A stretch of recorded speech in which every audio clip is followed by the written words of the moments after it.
3빌리언의 금창원입니다. 그래서 첫 번째 강의에 이어서 두 번째 이제 강의 제가 좀 더 설명을 드리도록 하겠습니다. 첫 번째 때는 저희가 이제 유전자 진단이라는 게 뭐고, 유전자 진단은 어떻게 진행되는지, 핵심적인 어떤 그런 이제 이슈는 뭔지, 이런 것들을 좀 더 구체적으로 알아봤었고요. 마지막에 이제 톡의 말미에서 유전자 진단의 핵심이 되는 이제 유전변이 해석에 대한 얘기를 좀 더 했었습니다. 그래서 유전변이 해석을 위해서 현재까지 글로벌에서 업투데이트 되어 있는 내용은 표준적인 어떤 그런 가이드라인이 나와 있고, ACMG 가이드라인이 나와 있고, 요걸 기준으로 28개의 룰로 구성된 ACMG 가이드라인을 기반으로 해서 유전 변이가 발견됐을 때 이 28개 룰을 적용하고 변이 해석을 할 수 있었다. 병원성 변이인지 아닌지 판별할 수 있었다. 있는 그런 기반이 갖춰져 있다. 요까지 이제 말씀드렸습니다.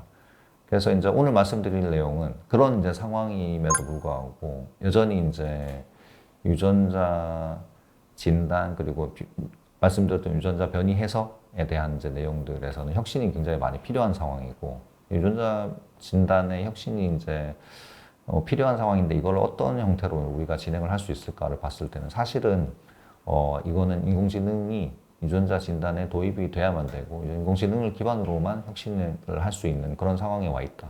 이런 내용들을 좀 더 말씀을 드리게 될 것 같습니다. 그래서 저희 3빌리언도 이런 이제 유전 변이 해석 문제를 인공지능으로 혁신하는 이제 글로벌의 회사 중에 하나이기도 하고요. 그래서 이런 부분들을 좀 더 설명을 드리도록 하겠습니다. 유전자 해독 기술이 엄청나게 발전을 해왔습니다. 그래서 휴먼 게놈 프로젝트, 인간 게놈 프로젝트가 2000년대 초반에 이제 첫 번째로 이제 완성이 됐었고요. 그때 이제 가격을 추산해 보자면 한 사람의 지놈을 읽는데 전체 이제 그때 비용이 이거는 이제 한 10년 동안 이어져 왔던 그런 이제 인간 게놈 프로젝트의 연구비를 다 합산한 이제 비용이긴 한데 3조 원 정도가 들었다고 그때 추산을 했었습니다. 그래서 한 사람의 지놈을 굉장히 심플하게 얘기해서 3조 원 정도다라고 얘기를 하면은 인간 게놈을 읽어가지고 이거를 진단에 활용하겠다라고 하는 거는 그 당시에는 이제 말이 안 되는 얘기였던 거죠. 그랬던 거가 인간 게놈을 해독하는 이 기술이 엄청나게 빠르게 발전을 하면서 가격이 엄청나게 많이 떨어졌습니다. 그래서 2015년 말이 되면서부터 인간 게놈 한 벌을 읽어내는데 1000불 정도로 떨어졌다라고 말씀드릴 수 있을 정도로 유전자 해독 기술이 엄청나게 빠르게 발전했습니다. 그리고 또 한 번 이제 답보 상태에 계속 있다가 지금 이제 한 2021년 정도 들어오면서는 1000불 아래로 떨어져 있습니다. 그래서 로우 프라이스로 보면 한 600불 정도의 전체 인간 게놈을 읽을 수 있는 그런 이제 시대가 된 거죠. 그렇게 유전자 해독을 굉장히 저렴한 비용으로 읽어낼 수 있는 상황이 됐기 때문에 앞서 말씀드렸던 그러면 지놈 전체를 읽어서 유전자 진단에 활용을 하던 혹은 다양한 형태로 유전자 검사를 개발을 하던 그렇게 해서 이제 다양한 목적으로 환자분들 그리고 건강한 일반인들 혹은 이제 신약 개발 목적으로 활용을 하던 이런 것들이 가능한 이제 시대가 된 거죠. 이런 컨텍스트에서 이제 유전자 진단에 대해서 우리가 얘기를 해볼 수 있을 것 같습니다. 그래서 이제 앞서 말씀드렸던 첫 번째 톡에서 제가 말씀드렸던 내용이 인간 지놈 전체를 읽으면 변이가 한 500만 개, 최대 500만 개 정도 나온다고 말씀을 드렸었습니다. 근데 실제 유전병리 이제 종류를 한번 생각해 보면은 인간 지놈은 30억 개 DNA로 이렇게 쭉 구성이 되어 있죠. SNP라고 얘기하는 거는 이제 그 중에서 글자가 이제 AGTC 4개로 구성되어 있는데 하나가 원래 이제 표준 이제 염기라고 얘기를 한다면 나머지 3개로 바뀔 수가 있는 거죠. 그래서 30억 개 곱하기 3 하면 90억 개가 되는 겁니다. SNP만 해도 한 90억 개 정도 나올 수 있고요. 그 다음에 그 이외인 사라지고 덧붙여지고 이제 큰 규모로 이제 또 그런 것들이 또 덧붙여지고 이런 것들 생각해 보면 이게 인델이나 스트럭처럴 베리언트, SNP 이외에도 유전 변이 종류는 굉장히 다양합니다. 이런 것들을 고려하면 사실상 인간 지놈에서 나올 수 있는 유전 변이 종류는 거의 무한대에 가깝습니다. 그러면 우리가 이런 것들을 잘 해석할 수 있으려면 각각의 변이에 대한 근거들이 있어야 될 거잖아요. 근데 그런 그 근거들은 질병과 관련된 이제 근거들로 얘기를 했을 때 질병과 관련된 근거들은 몇 개나 지금 알려져 있을까? 보면은 글로벌에서 지금 한 100만 개 정도 알려져 있습니다. 질병 유발에 대한 케이스 혹은 질병과 상관없다 이렇게 알려져 있는 퍼블릭 DB에 이제 공개되어 있는 데이터가 한 100만 개 정도 됩니다. 빨간색으로 표시한 저 정도밖에 안 되는 거죠. 그래서 유전 변이를 해석하기 위해서는 굉장히 데이터가 부족하다라는 걸 아실 수가 있습니다. 우리가 근거를 기반으로 뭔가 해석하겠다고 했을 때는 우리가 발견 환자 진단을 위해서 지노무 전체를 읽었을 때 나오는 변이들 대부분은 우리가 근거가 없어가지고 해석할 수 없는 변이에 해당합니다. 유전 변이 해석이 이제 어려움이 근거 데이터가 부족하다라는 문제. 발견되는 변이 중에 한 5% 미만 정도에 대해서만 기존에 어떤 알려져 있는 근거들이 있습니다. 어떤 형태의 근거가 됐던. 나머지 95% 근거가 없고요.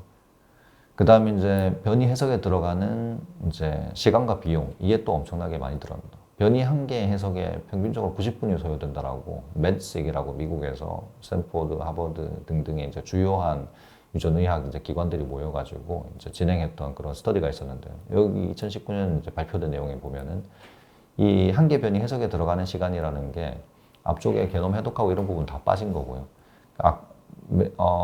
첫 번째 톡에서 제가 말씀드린 변이 해석에 들어가는 시간만 얘기하는 겁니다. 변이 해석에 들어가는 시간만 전문가 한 명이 붙어서 90분의 시간을 쏟아야 된다라고 여기에 보고가 되어 있습니다. 그럼 단일 유전자 검사, 유전자 한 개 읽으면 평균적으로 12,000개 DNA, 그 중에서 0.1%인 12개 정도 변이가 발견되고요. 곱하기 90분 하면은 요거만 하더라도 예를 들면 요게 이제 결국 ACMG 가이드라인 28개 룰에 맞춰가지고 이제 분석을 하는 경우에 해당하겠죠. 그렇게 하면은 18시간이 걸린다는 계산이 납니다. 근데 한 개 유전자는 그나마 이제 좀 나은 편이라고 얘기할 수 있을 것 같고 2만 개 유전자 전체를 했다라고 하면 어떻게 될까? 2만 개 유전자 전체를 하면은 그 중에 엑손이라 그래서 유전자를 코딩하는 영역에만 이제 제한을 했을 때 거기서 나올 수 있는 변이 개수가 10만 개 정도 됩니다. 10만 개에 각각 이제 90분 소요한 거를 계산해 보면 15만 시간 정도가 든다라는 계산이 나옵니다. 그러니까 이거는 이런 형태로는 유전자를 전체를 읽어가지고 뭔가 진단한다는 거는 불가능하다라는 것을 아실 수가 있습니다. 그래서 우리가 유전 변이 해석을 게놈 해독이 굉장히 싸진 이런 이제 상황에서 지놈을 읽어가지고 전체를 읽어서 우리가 진단에 활용을 한다고 했을 때는 데이터가 부족하고 그 다음에 변이 해석에 들어가는 시간이 이제 시간과 비용이 많이 든다는 이 문제를 해결해야만 된다는 걸 아실 수가 있습니다. 그래서 근거가 불완전한 변이에 대한 해석이 필요하고요. 그것도 대량으로 이제 해석이 필요한 그런 상황인 거죠. 유전자 변이 해석 문제라는 걸 다시 한번 이제 살펴보면은 저렇게 이제 진 시퀀스가 있을 때 X표로 표시된 변이들이 쭉 발견이 되고요. 그럼 여기서 유전 변이 해석이라는 거는 변이 K번째 변이가 가지고 있는 환자의 같은 경우에는 여기서도 질병을 특정해야 되겠죠. 특정한 질병, 예를 들면 X를 이 사람이 가질 확률은 몇 %일까? 요거를 정확하게 우리가 수치로 만약에 계산할 수 있으면 어떨까요? 그러면 이게 거의 완벽한 유전 변이 해석이 되겠죠. 네. 그래서 유전자를 쭉 읽어서 이 환자가 가지고 있는 증상하고 매치가 되는 유전자에서 만약에 거기서 발견된 변이 K가 이 사람이 해당하는 질병을 가질 확률은 90%라고 계산이 된다고 하면 우리가 굉장히 명확하게 그 사람을 진단을 할 수가 있겠죠. 90%의 신뢰를 가지고. 실제로 유전 변이 해석을 좀 더 이제 수학적으로 표현해 보면 이렇게 될 것 같습니다. 변이 K를 가진 환자는 몇 % 확률로 특정 질병을 가지게 될까? 그러면 제가 말씀드렸던 대로 요거 계산해 볼 수 있지 않을까요? 실제로 계산을 할 수가 있습니다. 유전 변이 해석은 변이가 특정 질병을 유발할 확률을 추정하는 문제라고 얘기를 할 수가 있게 되는 거고요. 수학적으로 얘기를 해보면. 그러면 수식이 익숙하신 분도 있고 그렇지 않으신 분들도 있을 것 같습니다. 그래서 확률론을 조금 들어보신 분 같은 경우, 확률론이나 기초 통계학을 들어보신 분들 같은 경우에 이게 챕터 한 2 정도에 나오는 내용인데 굉장히 이제 대학 2학년 정도 되면 쉽게 이제 이해할 수 있는 내용이라고도 얘기할 수 있는 이제 베이지안 확률을 굉장히 기본적인 내용을 이렇게 써놓은 내용입니다. 근데 여기를 이제 요걸 가지고 우리가 앞서 말씀드렸던 변이 K를 가진 사람이 특정 질병 X를 가질 확률을 이렇게 써볼 수가 있습니다. 그래서 여기에 변이 K를 가진 사람이 특정 디지즈를 가질 확률이라고 쓴 거고요. 요거를 계산하기 위해서는 요 세 가지 텀을 우리가 알고 있으면 됩니다. 이 세 가지 텀 각각 보시면은 쉬운 것부터 보겠습니다. 변이 빈도, VK. 요거 뭐냐면 일반인 집단에서 변이 K가 발견되는 빈도를 얘기합니다. 요 데이터는 우리가 접근할 수 있습니다. 이미 글로벌에 지금 수십만 명의 건강한 일반인들의 지놈 데이터를 모아가지고 그 안에서 특정한 변이 K가 얼마의 빈도로 발견된다 라고 알려져 있는 데이터베이스가 여러 개가 있습니다. 그래서 요 텀은 우리가 알고 있는 거고 대부분의 변이에 대해서는 우리가 이 계산을 위해서 쓸 수가 있습니다. 그 다음 두 번째로 보면은 질병 유병률. 특정 디지즈가 파퓰레이션에서 발견되는 확률인 거죠. 이것도 얼추 우리가 알고 있죠. 그래서 이 세 가지 꼭 필요한 텀들 중에서 질병 유병률과 변이 빈도에 대한 데이터는 우리가 가지고 있는 데이터이기 때문에 쓸 수가 있습니다. 문제가 되는 게 마지막 요겁니다. 그래서 특정한 질병군 안에서 변이 K가 발병되는 확률. 요 데이터가 없습니다. 지금. 질병군에서 변이 빈도. 그리고 이제 유전질병이라고 이제 한번 생각을 해보시면, 유전질병 대부분은 희귀질병이거든요. 예를 들면, 뭐, 파브리병이라고 하면은, 파브리병 환자가 한국에서 예를 들면 몇백 명 정도 있는데, 그러면 이 사람들의 모든 지놈 데이터를 다 읽어가지고 가지고 있으면 요거를 알 수가 있겠죠. 한국인에서 파브리병을 가지고 있는 사람에서 나온 특정한 포지션의 변이의 빈도, 요걸 알 수가 있겠죠. 근데 예를 들면은 한국에서 한 명만 있는 질병이다. 글로벌에서 예를 들면 50명밖에 없다. 이런 질병들도 꽤 많거든요. 그런 것들을 쭉 한번 생각해 보시면, 그리고 이제 유전질병만 하더라도, 희귀 유전질병만 하도 지금 8,000개 정도가 넘어가고 있는 시점인데요. 그 각각에 대해서 특정한 질환군들을, 환자분들을 다 모아가지고, 지놈 전체를, 홀지놈을 쭉 읽어가지고, 이렇게 표준화된 레퍼런스 데이터로 쓸 수 있는, 이런 거를 자원으로 가지고 있는 지금 전 세계의 국가 혹은 이제 뭐 병의원, 그 다음에 3빌리언, 저희처럼 이제 저희 같은 어떤 유전자 검사 기관 이런 데들도 이 데이터를 완벽하게 갖추고 있는 데들이 거의 없습니다. 특정 질병에 대해서는 어느 정도 가지고 있는 데들이 있는데요. 그러니까 전체 질병, 유전 질병을 이렇게 굉장히 다양한 질환군에서 지놈 데이터를 가지고 있는 데는 사실 없습니다. 그래서 이 질병군에 대한 변이 빈도 데이터가 명확하게 가지고 있지 않기 때문에 우리가 특정 변이 K가 특정 질병을 가질 확률을 아주 정확하게 exact하게 계산을 할 수는 없는 상황입니다. 나중에 데이터가 엄청나게 많아지면은 할 수가 있겠죠. 그래서 각 질병군에 대한 대규모 홀지놈 데이터를 뭐 여러 국가들에서 이렇게 정부 연구비를 들여가지고 데이터를 쌓아서 공개를 한다던가, 이렇게 하면은 이런 것 데이터를 가지고 활용을 할 수가 있겠죠. 그 시점이 언제가 될까? 10년 후면은 그런 거가 가능할까요? 쉽진 않을 것 같습니다. 50년 후, 100년 후에는 가능할까? 100년 안에는 되겠죠. 50년 후도 충분히 가능할 시점이 올 수는 있을 것 같습니다. 근데 뭐 그냥 10년 안에 단기간은 아닐 거라고 예상을 합니다. 그리고 이제 환자 지놈 데이터이기 때문에 이게 굉장히 가치 있는 데이터고 일반에 공개되는 경우도 쉽지는 않을 것 같습니다.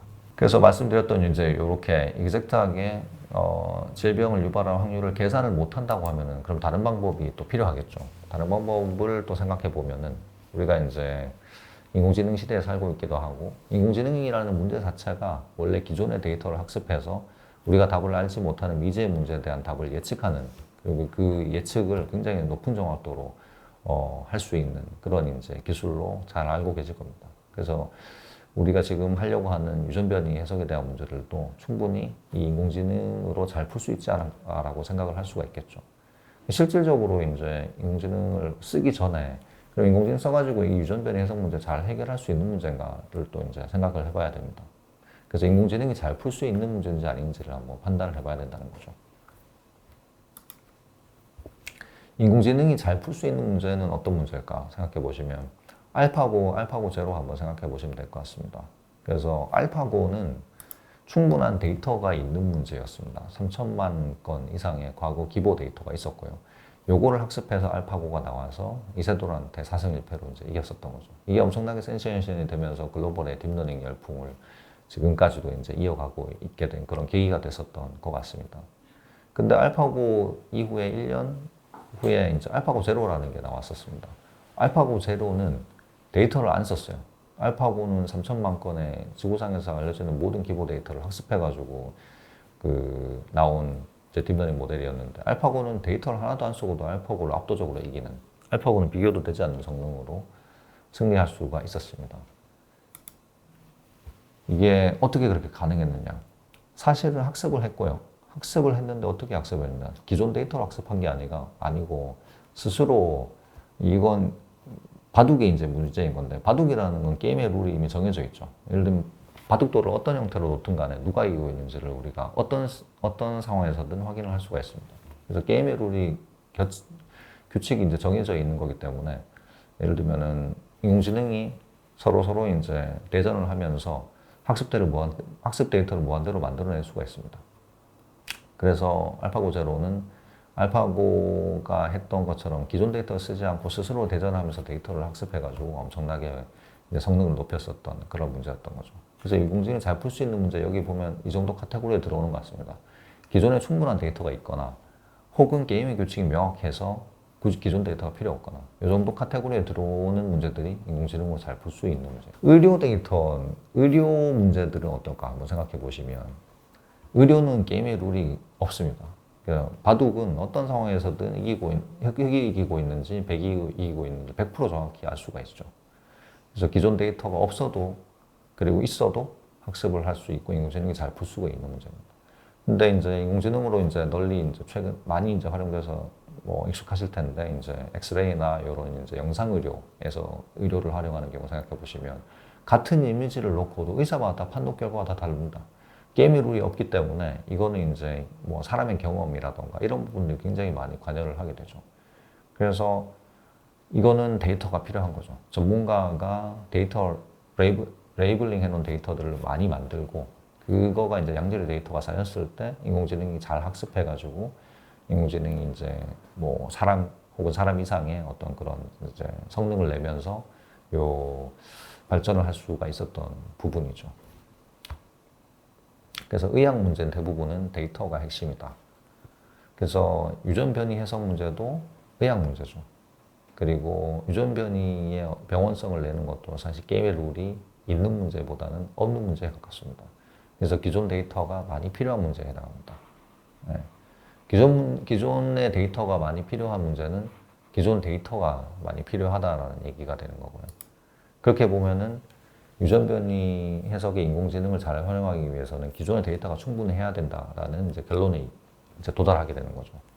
근데 앞서 말씀을 드렸기도 했지만 다시 한번 보면은 전체 인간 지놈에서 나올 수 있는 SNP만 90억 개, 실질적으로 무한대의 변이가 가능하고 알려진 변이 수는 100만 개 정도밖에 없다. 그러니까 100만 개 가지고 90억 개 이상의 뭔가 변이에 대한 해석을 정확하게 할 수 있을까 생각해 보면 굉장히 데이터가 부족하다는 걸 아실 수가 있습니다. 실질적으로 100만 개만 활용해 가지고 유전 변이의 병원성을 예측하는 문제를 한번 이제 인공지능 모델로 한번 만들어 보시면 완전히 이제 성능이 좋지 않다라는 걸 아실 수가 있습니다. 그래서 인공지능을 풀기 적절한 문제인가? 요거를 이제 유전 변이 해석에 놓고 보면은 학습 데이터가 부족하기 때문에 데이터 수로는 적절하지 않은 문제다. 그러면 이제 게임의 룰이 있어서 강화학습이 가능한가? 그렇지도 않은 문제다. 그래서 인공지능이 잘 풀기 어려운 문제다라는 이제 결론에 도달하게 됩니다. 그래서 문제 정의를 한번 변경을 저희는 했습니다. 그래서 왜냐하면 기존 데이터로는 이거에 뭔가 이제 브렉스루를 만들어내기 어렵기 때문에 문제를 좀 이제 나눠본 거죠. 실제 유전 변이 해석에 대한 문제는 두 가지 문제가 혼재되어 있는 문제입니다. 변이가 단백질의 기능을 망가뜨리는가, 그래서 이제 병원성을 일으킬 가능성이 있는가가 첫 번째 문제고요. 그리고 그게 환자의 증상과 관련 있는 질병에 해당하는 어떤 원인 유전 변이의 가능성이 있는가, 이 두 가지 문제가 혼재된 문제입니다. 그래서 그걸 두 개를 나눠 본 거죠.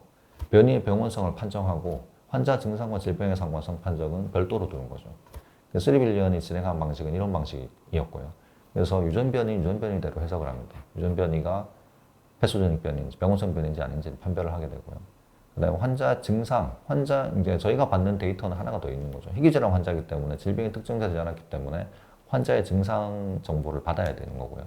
그럼 환자 증상을 가지고 유전 질병은 한 8천 개 이상이니까 그러면 환자 증상과 질병과의 상관성을 검증을 합니다. 각각이 독립적으로 진행되고 두 개가 합산되는 거죠. 그러면 둘 다 yes라고 하면 유전 변이 K는 병원성 변이고 그 다음에 거기서 유전 변이 K가 나온 유전자는 질병 M을 유발할 수 있다. 그리고 그 질병 M은 환자 증상과 렐러번트하다. 라고 판단이 되면 이거는 이 환자에 대한 진단이 될 수 있는 이제 결론에 도달하게 되는 거죠. 이런 식으로 저희가 문제 두 개를 문제 정의를 다시 이제 했었고요. 문제 정의를 변경해 봤더니 이제 기존과 조금 더 달라지는 양상들이 보입니다. 기존에 이제 7,000개 이상 각각의 질병에 대한 환자군에 대한 유전자 정보가 필요하다라고 이제 정의가 됐던 거가 꼭 모든 질병군에 대한 데이터가 필요하지는 않다라는 이제 그런 결론에 도달하게 됩니다. 왜냐하면 질병과 상관없이 변이가 이제 병원성 변이로 갈지 아닌지를 판별하면 되는 거니까요. 그러면 이제 어떤 단백질이든 어떤 질병과 연관된 거든 상관없이 이거를 이제 해석할 수 있는 가능성이 생기는 거죠.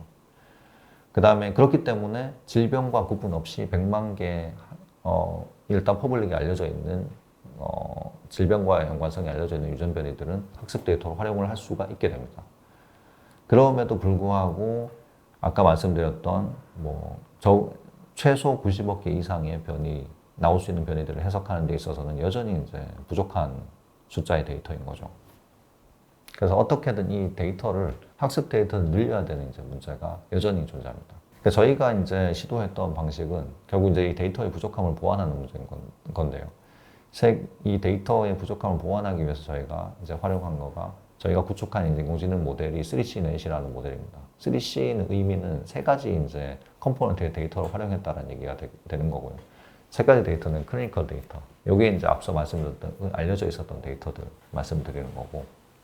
그 다음에 커먼 베리언트는 이제 요 변이 해석을 하는 기준 중에 하나로 이제 첫 번째 톡에서 설명을 드렸던 내용인데, 건강한 일반인에서 흔히 발견되는 변이들은 환자의 증상을 유발하는 병원성 변이와는 상관성이 있을 가능성이 낮죠.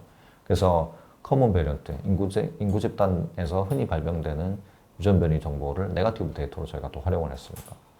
그 다음에 이제 세 번째는 컨저베이션 데이터, 진화적 보존 데이터입니다. 그러니까 인간의 유전 변이가, 유전자에 있는 변이들이 다른 종과 다른 종에 있는 유전자랑 이제 비교를 해봤을 때 보존이 되는 영역이고 안 되는 영역이 있습니다. 진화적으로 보존되는 영역은 그러니까 종을 뛰어넘어서 유전자 안에서, 유전자라는 거 결국 단백질을 코딩하는 거고, 단백질의 그런 서열이 보존된 영역들은 결국 그 단백질을 하는 기능에 있어서 굉장히 중요한 부분이었다라고 우리가 추측을 할 수가 있습니다. 그래서 그런 중요한 부분에 변이가 생겼다고 하면은 변이 가능성이 높은 거죠. 병원성 변이가 될 가능성이 높다라고 저희가 판단했고요. 그 반대의 경우, 보존이 잘 안 되는 영역에서 유전 변이가 발견되는 경우에는 질병과 상관성은 낮을 거다라고 이제 저희가 추측을 한 거죠. 그래서 이 컨저베이션 레이트에 따라서 저희가 스코링을 하고, 이런 이제 변이들을 엄청나게 많이 저희가 발굴을 한 다음에 데이터의 부족함을 보완하기 위해서 학습 데이터를 활용했습니다. 이렇게 하는 이제 결과는 기존에 아까 말씀드렸던 거가 유전 질병과 상관성이 알려져 있는 유전 변이가 한 100만 건 정도 알려져 있다고 말씀드렸는데, 저희가 학습 데이터를 이렇게 이제 늘린 결과 1억 건 이상의 데이터를 저희가 활용을 할 수가 있었습니다. 그래서 학습 데이터를 100배 이상 저희가 늘린 효과가 발생을 하게 된 거죠. 이렇게 했으니까 자연스럽게 결과가 좋아질까? 요거를 이제 그냥 쓸 수는 없고, 이종 데이터까지 썼기 때문에 지식전이라는 저희가 이제 인공지능 모델링 방법론을 도입을 해가지고 저희가 인공지능 모델을 만들었습니다. 그렇게 해서 이제 보시면은 이종 데이터의 전이 학습의 효과가 나오는 걸 오른쪽 그래프에 보실 수가 있고요. 그래서 하나하나의 데이터셋만 쓰거나 혹은 컨저베이션 데이터만 쓰거나 이렇게 했을 때와 비교해서 빨간색으로 표시된 3CNet의 성능이 훨씬 더 높다라는 걸 보실 수가 있습니다. 실질적으로 보시면 이제 기존에 저희가 개발한 이제 3CNet과 비슷하게 유전 변이 해석하려고 하는 이제 인공지능 모델들은 글로벌에서 많이 나와 있었고요. 이런 것들이랑 비교해서 기존의 정답셋을 테스트셋으로 했을 때 저희 모델이 가장 높은 이제 정확도의 모델이다라는 것을 이제 보실 수가 있고, 특히나 이제 저희 데이터셋 자체가 이종 데이터셋을 쓰고, 그 다음에 기존의 모델들이 학습하지 않았던 데이터들을 많이 썼기 때문에 노블 변이 해석력이 굉장히 좋아졌습니다. 노블 변이는 기존에 발견되지 않았던 변이, 어디도 보고되지 않았던 유전 변이인 경우입니다. 그래서 말씀드렸다시피 이제 환자 진단을 하게 되면은 굉장히 많은 변이들이 발견되게 되는데, 그 변이들이 근거가 없는 경우가 많죠. 근거가 없는 변이를 해석하는 해석력이 굉장히 좋아졌다라고 보시면 될 것 같습니다. 그래서 그게 기존 모델들 대비해서 가장 이제 성능이 높았던 리벨이라는 이제 인공지능 모델 대비해서도 저희 쓰리시넷이 최소 20% 이상 더 높은 정확도로 노블 변이를 해석할 수 있었다. 이렇게 말씀드릴 수 있습니다. 그래서 유전자 진단이라는 거는 결국 전부 유전 변이 해석 문제로 귀결이 됩니다. 네. 유전자를 읽고 거기서 발견된 변이가 환자의 증상을 일으키는 원인 유전 변이인지 아닌지 판별하는 문제로 귀결이 되는 거죠. 그래서 이제 인공지능 유전 변이 해석기 저희가 이제 개발한 요 쓰리시넷이나 혹은 앞으로 더 이제 고도화되는 모델들 같은 경우에는 저희는 이제 희귀질환 진단 검사에 쓰고 있지만 사실은 모든 종류의 유전자 진단에 활용이 될 수가 있습니다. 그래서 희귀질환 유전자 검사는 8,000종 이상의 모든 유전 질병에 해당하는 거고 그 서브셋이 해당하는 거가 패널 유전자 검사라던가 단일 유전자 검사 이런 것들이 되겠죠. 이런데 당연하게 이제 저희가 더 넓은 범위의 이제 그 해석기이기 때문에 좁은 범위로 좁힌 유전자 검사에는 당연하게 더 잘 활용을 할 수가 있고요. 실질적으로 이제 이런 검사에 대해서도 저희 인공지능 모델을 활용해서 환자 진단에 활용하는 이제 저희 협력사들이 존재를 하고 있습니다. 암 조기 검진 이런 것도 이제 생각해 보시면 암 조기 검진 액체 생검 해가지고 이제 피 속에서 또 돌아다니던 이제 변이들을 발견을 하게 되는 건데 지금 암 조기 검진은 이제 우리가 흔히 알고 있는 이제 암의 드라이버 뮤테이션이 나왔을 때만 이제 암 조기 검진을 이어집니다. 그렇게 했을 때 당연하게 저는 진단율이 낮다라고 생각합니다. 왜냐하면 암을 일으키는 굉장히 수많은 유전 변이들 중에서 우리가 알고 있는 것만 디텍션을 하기 때문에 조기 검진의 디텍션이 낮을 수밖에 없다라고 저는 생각하고요.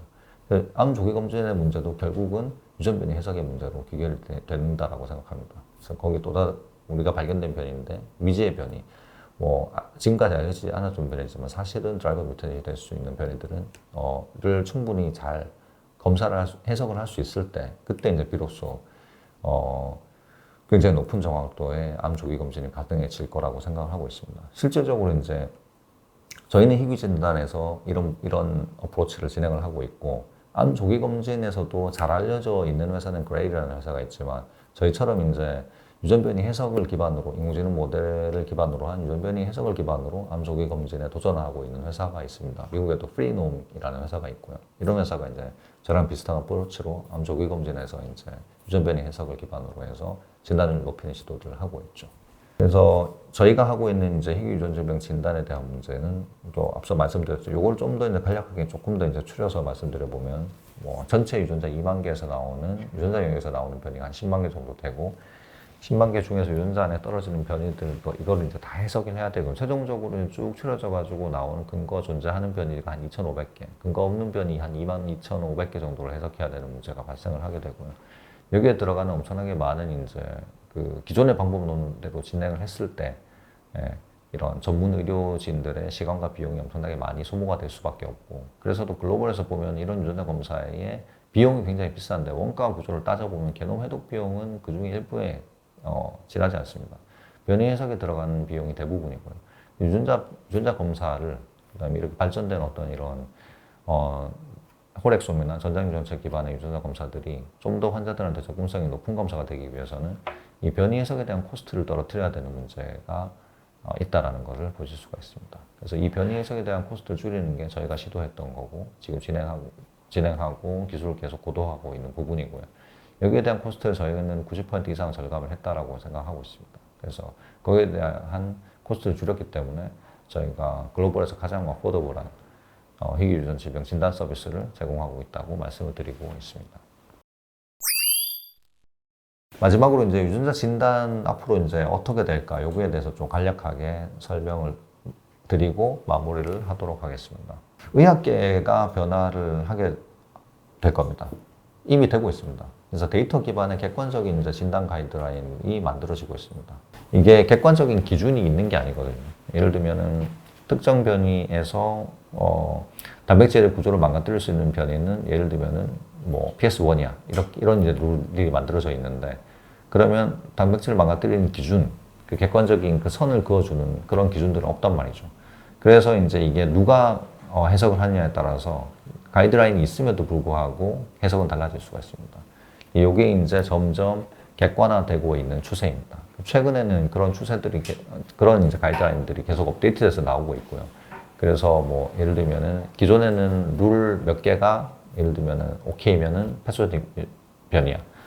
그러면 거기 해당 안 하는 거는 비나인변이야. 나머지는 VS야. 이런 기준이 있었는데 지금은 이게 다 스코링이 됩니다. 그래서 베이시안 클래시피케이션 프레임워크 같은 것들이 이제 제한이 되고 있고 이 룰들에 대한 기준을 집어넣으면은 최종적으로 스코링이 돼서 0.9 이상은 패소제니 그 이하는 VUS, 0.1 이하는 비나인변이야. 이런 식으로 이제 객관화된 기준들이 만들어지고 있습니다. 정성적 가이드라인, 정량적인 가이드라인이 만들어지고 기준들이 되게 명확하죠. 그럼으로써 유전자 진단이라는 그 밑에 있는 유전 변이의 해석에 대한 기준들이 굉장히 객관화됐기 때문에 품질도 표준화되고 또 속도도 빨라지고 이런 것들이 진행이 되고 있습니다. 그래서 앞으로는 계속 이런 방향으로 유전 진단에 대한 이제 학계의 변화들이 있을 걸로 예상을 하고 있습니다. 글로벌 유전체 산업에 대한 변화를 놓고 보면은 게놈 해독 비용이 지금도 많이 낮아졌지만 앞으로 더욱더 낮아질 걸로 예상을 합니다. 그래서 각 분야에서는 앞서 이제 설명드렸다시피 데이터를 많이 가지고 있는 쪽이 더 양질의 어떤 진단을 할 수 있고 뭐 유전자 검사의 품질을 높일 수 있는 그런 파티가 되기 때문에 데이터 확보 경쟁이 굉장히 치열하게 일어날 걸로 예상을 하고 있습니다. 실제로 지금 이미 열심히 이제 일어나고 있죠. 각 회사들이 데이터 확보하기 위한 많은 경쟁들을 하고 있는데 이런 데이터 확보 경쟁에서 누가 승자가 될 건가 생각해 보면 결국 좋은 제품을 서비스하는 기업이 됩니다. 그렇게 될 수밖에 없죠. 우리가 이미 이제 그런 과거의 사례를 통해서 좋은 서비스를 제공하는 회사들이 결국 데이터 플랫폼으로 성장하고 데이터가 쌓이는 거에 비례해서 다시 또 좋은 서비스를 제공할 수 있는 그런 선순환을 그리면서 성장할 수 있는 것을 보실 수가 있습니다. 그래서 유전자 진단, 유전자 검사 영역에서도 마찬가지로 이런 일들이 앞으로 일어날 거라고 보고 있고요. 좋은 제품이 우선이고 좋은 제품이라는 건 결국 고객들이 필요로 하는 문제를 해결해주는 이제 제품이 되겠죠.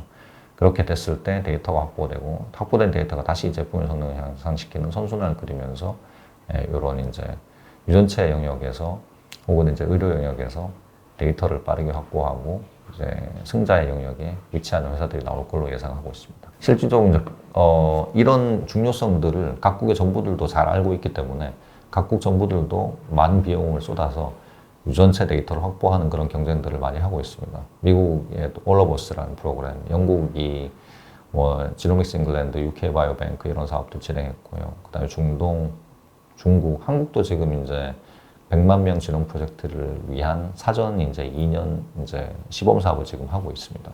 그래서 앞으로는 국가 간에서도 이런 경쟁들이 굉장히 치열해질 걸로 예상을 하고 있습니다. 그래서 이제 국가들 레벨에서 이제 데이터를 모아서 하고 싶은 거는 결국 우리가 지금까지 계속 얘기했던 유전 진단을 잘할 수 있고, 유전 진단을 잘할 수 있고 데이터가 많아지면은 미리 이제 그거를 예측하는 이제 그 기술도 엄청나게 좋아지겠죠. 그래서 유전 진단, 예방의학으로 이어지는 그 흐름에서 좀 더 좋은 서비스를 국민들에게 제공하기 위한 그런 흐름들이 있을 거고요.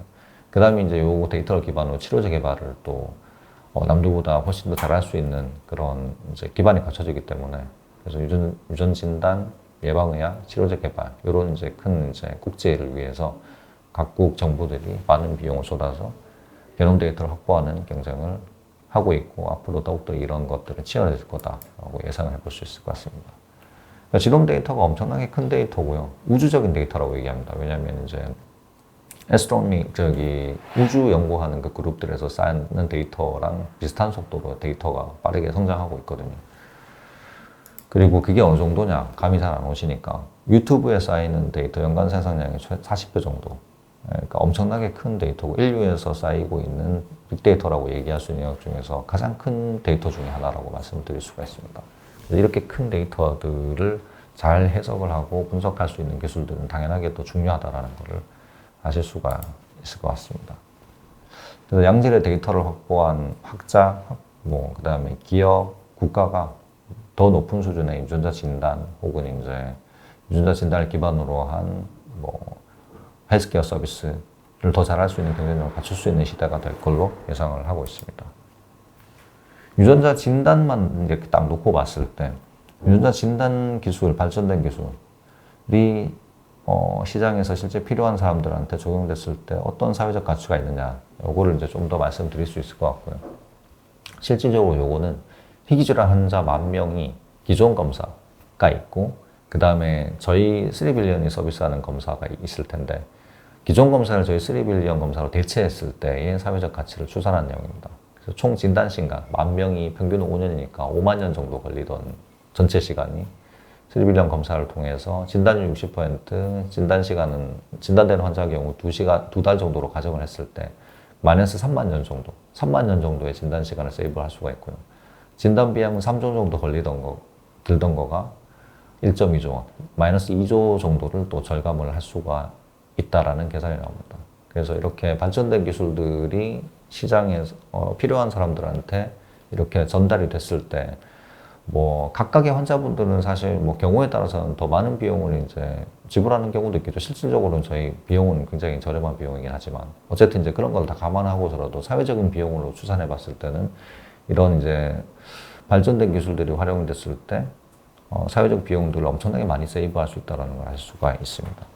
그래서 혁신 기술, 특히 이제 의료 쪽에서 이런 혁신 기술들의 도입이, 의료는 이제 법적인 이슈나 그다음에 이제 보험수가 여러 가지 이슈들이 있기 때문에 지금 당장 좋은 기술을 개발했다고 해서 실제 필요한 사람들이 빠르게 이거를 접근해서 활용하고 하는 거는 어렵죠. 근데 혁신 기술은 근데 실제로는 도입이 됐을 때 혜택받는 많은 환자들이 당장 이제 그분들의 이제 뭐 그런 건강, 그 다음에 이제 질병을 고치고 이런 부분들에 굉장히 많은 혜택을 받을 수도 있고, 그 다음에 실질적으로 사회적인 레벨에서 보자면 사회적 비용도 사실 엄청나게 많이 낮출 수 있기 때문에 혁신 기술, 의료 혁신 기술들이 빠르게 이제 사회적으로 활용될 수 있는 인프라가 갖추어지는 거, 그런 기반을 갖추는 거 굉장히 중요하다고 말씀을 드릴 수 있을 것 같습니다. 그래서 의료 쪽에서 보면 보험 수가, 의료 시스템에 이제 도입하기 위한 변화들, 이런 것들이 뭐 국가 레벨에서도 되게 적극적으로 고려돼야 되는 시점이 아닌가, 그렇게 말씀을 드리면서 오늘 톡을 마무리하도록 하겠습니다.